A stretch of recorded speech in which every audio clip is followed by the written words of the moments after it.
Hello friend, मैं तरुण आपको स्वागत करता हूं अपने online coaching centre YouTube channel पे। जैसा कि आप लोग को पता होगा कि हमने एएमयू, दिल्ली पॉलिटेक्निक और यूपी पॉलिटेक्निक के लिए मैथ का जो स्टार्ट किया था, उसमें से हमने 2 चैप्टर कर लिया है। आज हमारा नेक्स्ट चैप्टर जो है वो रैखिक तथा द्विघात समीकरण है।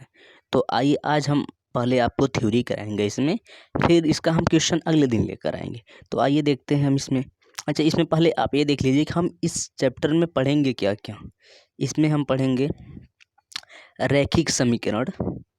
इसमें पढ़ेंगे रैखिक समीकरण, रैखिक समीकरणों को हल करने की विधियाँ। इसमें कौन कौन सी विधि पढ़ेंगे? एक हम पढ़ेंगे प्रतिस्थापन विधि, विलोपन विधि और वज्र गुणनखंड, जिसे क्रॉस मल्टीप्लाई मेथड बोलते हैं। फिर द्विघात समीकरण देखेंगे हम, फिर मूलों की प्रवृत्ति देखेंगे और द्विघात समीकरण के कुछ इम्पोर्टेंट हम इसके प्रॉपर्टी भी देखेंगे। तो आइए हम अपना स्टार्ट करते हैं। पहला हमारा जो टॉपिक है रैखिक समीकरण, हम स्टार्ट करते हैं। रैखिक समीकरण क्या होता है?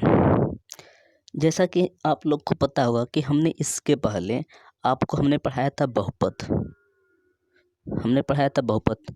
बहुपद क्या होती है? बहुपद एक प्रकार के ऐसे समीकरण होते हैं जिसमें एक चर होता है तथा कुछ कांस्टेंट होते हैं। जैसे कि हमने यहाँ पे लिख दिया 2x+3।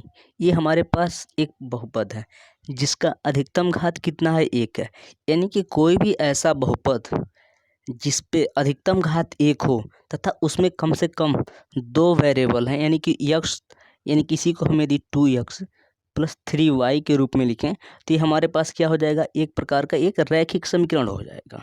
यानी कि कोई भी ऐसा बहुपद जिसमें कम से कम 2 वेरिएबल हों और तथा उसकी अधिकतम घात 1 हो, तो वैसे बहुपद को हम रैखिक समीकरण कहते हैं। तो शायद आप लोगों को रैखिक समीकरण क्या होता है ये समझ में आ गया होगा। अब हम देखते हैं रैखिक समीकरण को हल करने की कौन कौन सी विधियां हैं। जैसा कि आपने अभी जाना है कि रैखिक समीकरण को हल करने की 3 विधियां हैं। एक हमारे पास है प्रतिस्थापन विधि, जिसे हम सब्स्टिट्यूशनल मेथड बोलते हैं। दूसरा मेथड है हमारे पास विलोपन मेथड, जिसे हम एलिमिनेशन मेथड बोलते हैं। और तीसरा है हमारे पास क्रॉस मल्टीप्लाई वज्र गुणनखंड बोलते हैं। आइए देखते हैं कि हम प्रतिस्थापन विधि से कैसे सॉल्व करते हैं।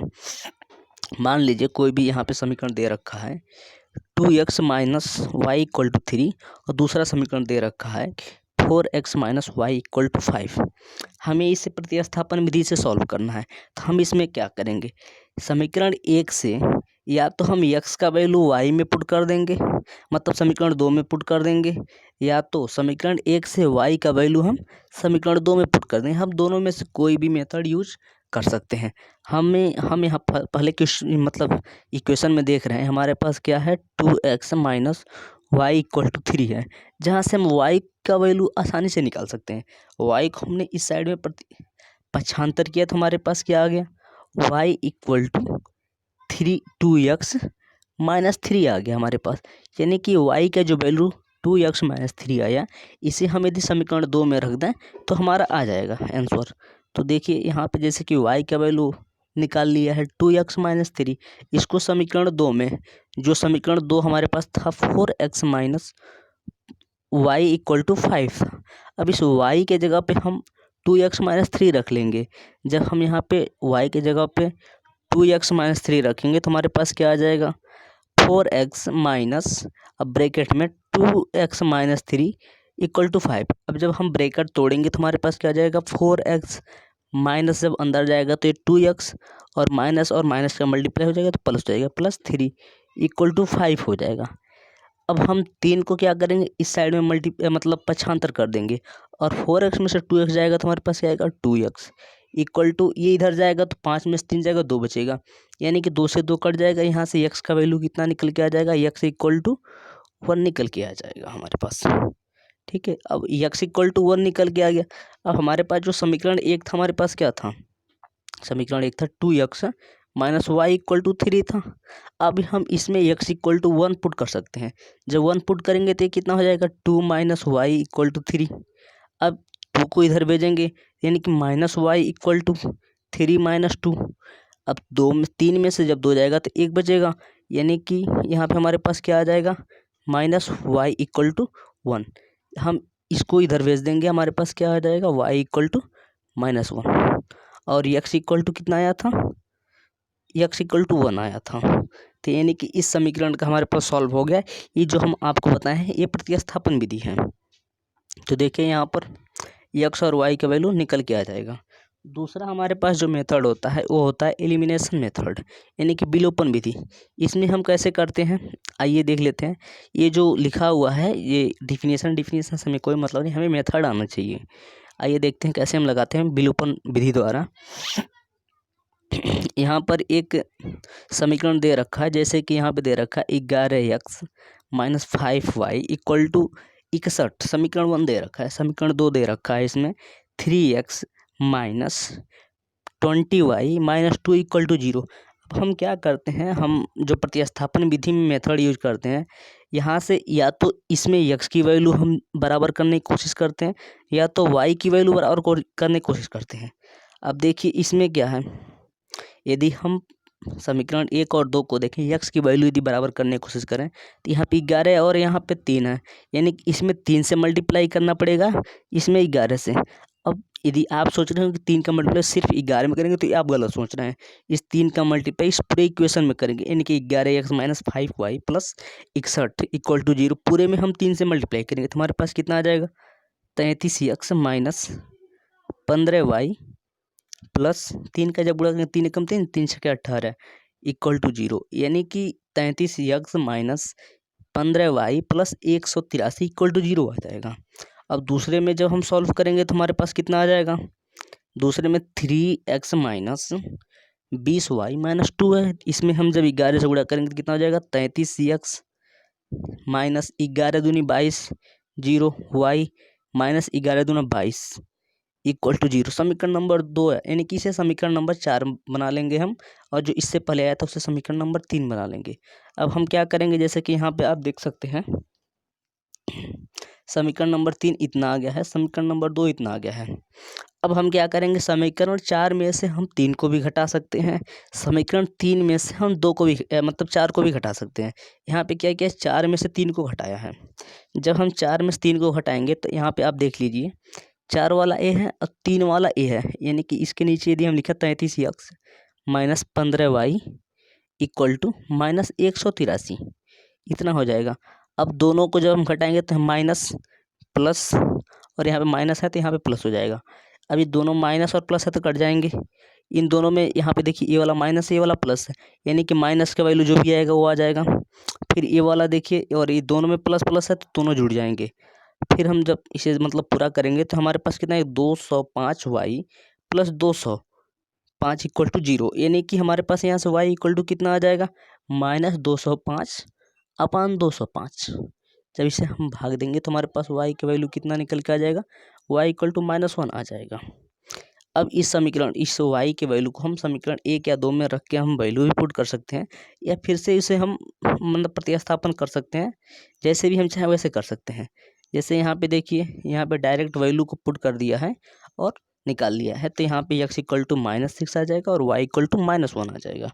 और वज्र गुणनखंड क्या होता है इसे देखिए, वैसे कहीं यूज तो नहीं होता इसका ज़्यादातर, लेकिन देख लीजिए आप कैसे इसे यूज करते हैं। हम यहाँ पर पहला दिया है, ये पहला है, ये दूसरा है, यानी कि पहला इक्वेशन है और ये दूसरा इक्वेशन है। पहला इक्वेशन में दिया है a1x plus b1y plus c1 equal to 0, दूसरे में दिया है a2x plus b2y plus c2 equal to 0। वज्र गुणनखंड क्या होता है, अब x की वैल्यू हम करेंगे तो इस वाले को वैल्यू को रख लेंगे एक जगह, x आ गया अपान इतना में, यानी कि ऐसे क्रॉस मल्टीप्लाई कर देंगे, यानी कि b1 c2 minus b2 c1 equal to, यहाँ पे माइनस होता है, जो यहाँ पे माइनस नहीं लगाया, माइनस नहीं लगा के यहाँ पे देखिए इसका चेंज कर दिया, यानी माइनस जब लगाएंगे यानी कि हो जाएगा -y अपान, अब y वाले में इस वाले को हम कट कर लेंगे, फिर हमारे पास ऐसे और ऐसे हो जाएगा, यानी कितना हो जाएगा a1 c2 minus a2 c1। अब यहाँ पे जब माइनस को हम अंदर ले आएंगे तो ये वाला माइनस हो जाएगा, ये वाला प्लस हो जाएगा।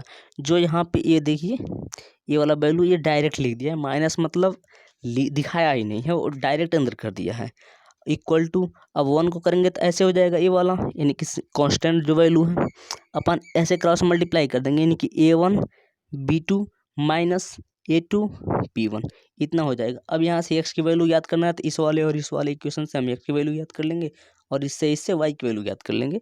तो सिंपल है। अब देखिए, अब अगला जो हमारे पास है द्विघात समीकरण क्या होता है। द्विघात समीकरण जानने से पहले भी आपको पहले जानना पड़ेगा कि बहुपद क्या होता है।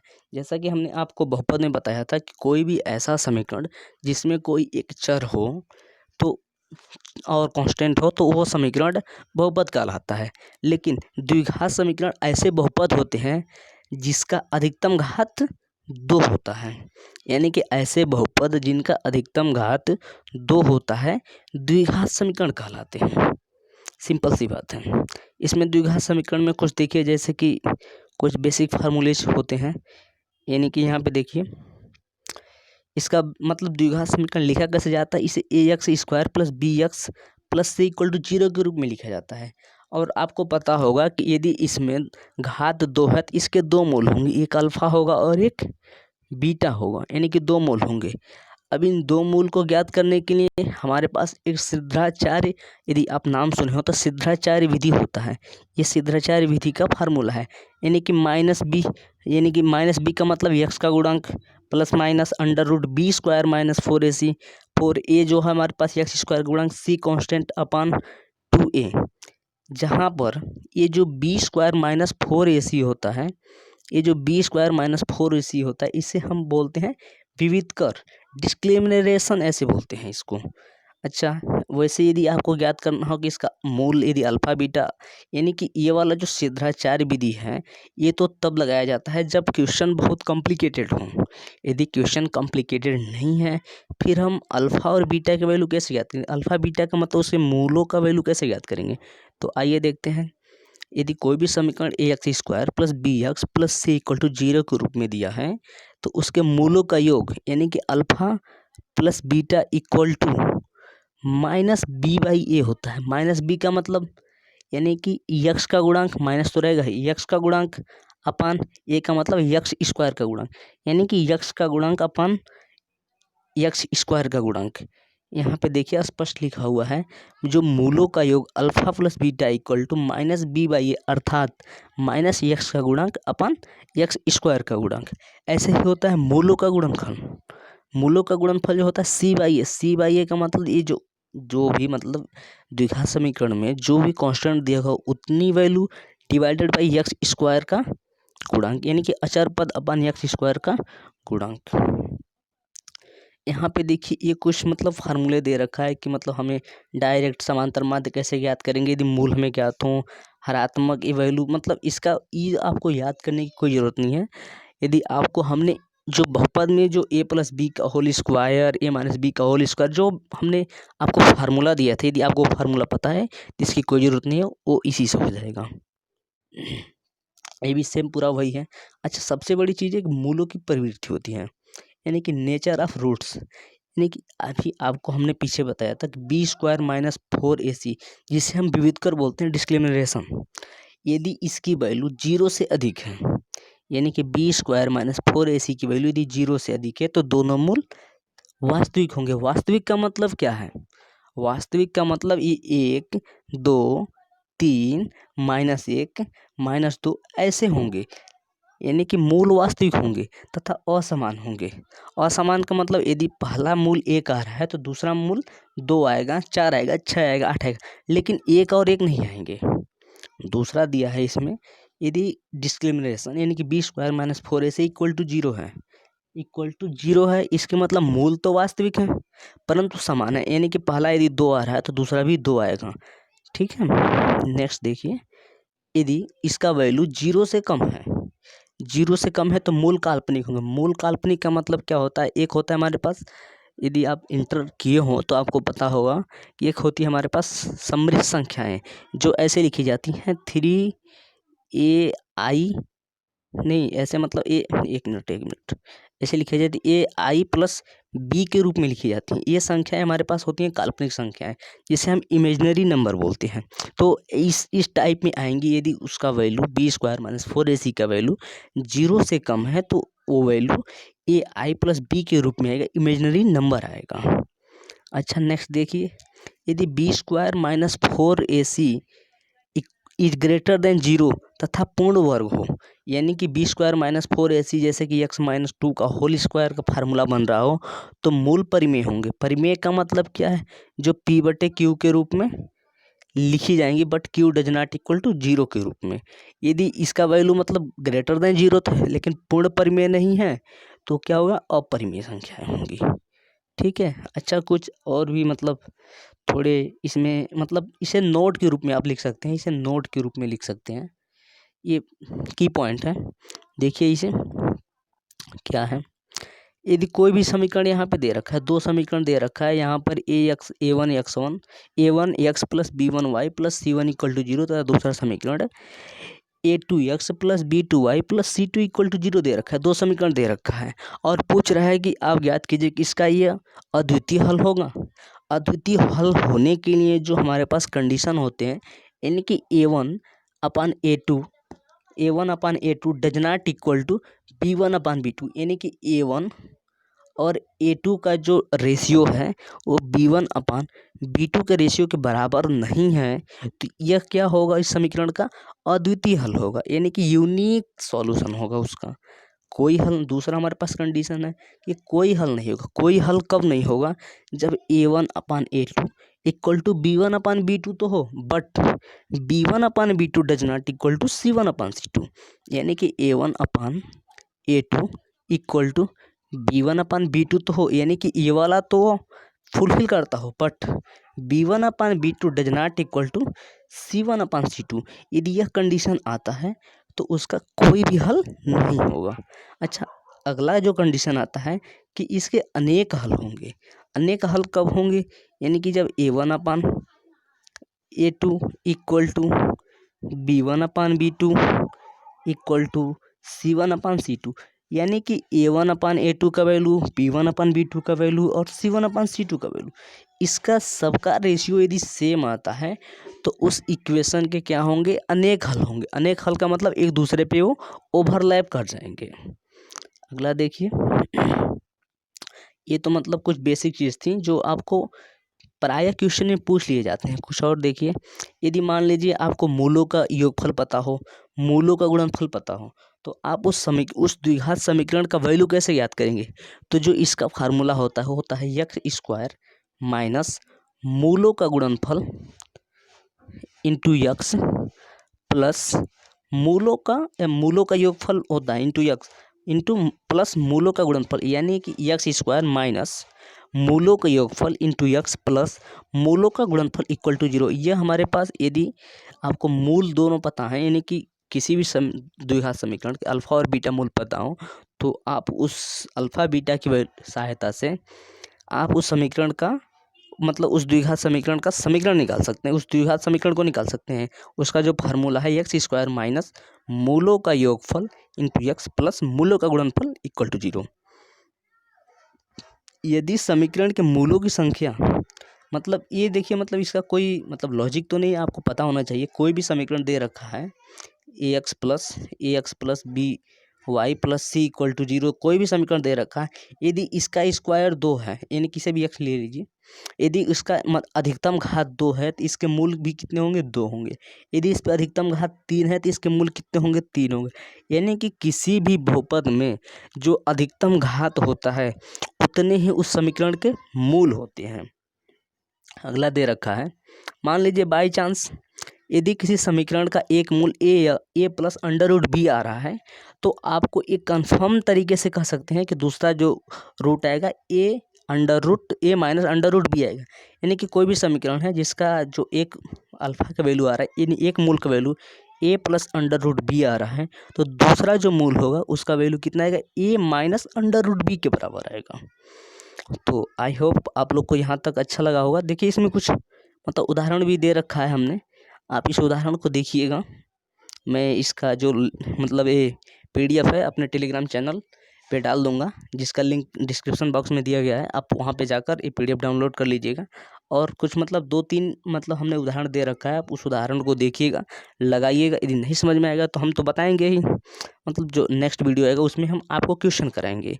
यदि आपको ये वीडियो अच्छा लगा हो तो आप इसे लाइक कीजिएगा और अपने फ्रेंड के साथ शेयर कीजिए जिसको जिस मतलब बंदे को इसकी ज़रूरत है। या तो वो यूपी पॉलिटेक्निक की तैयारी कर रहा है, दिल्ली पॉलिटेक्निक की तैयारी कर रहा है, या एएमयू की तैयारी कर रहा है और उसे मैथ में कोई भी किसी प्रकार का दिक्कत है, तो आप ये वीडियो उस तक पहुंचाइए, उसकी हेल्प होगी। और थैंक यू।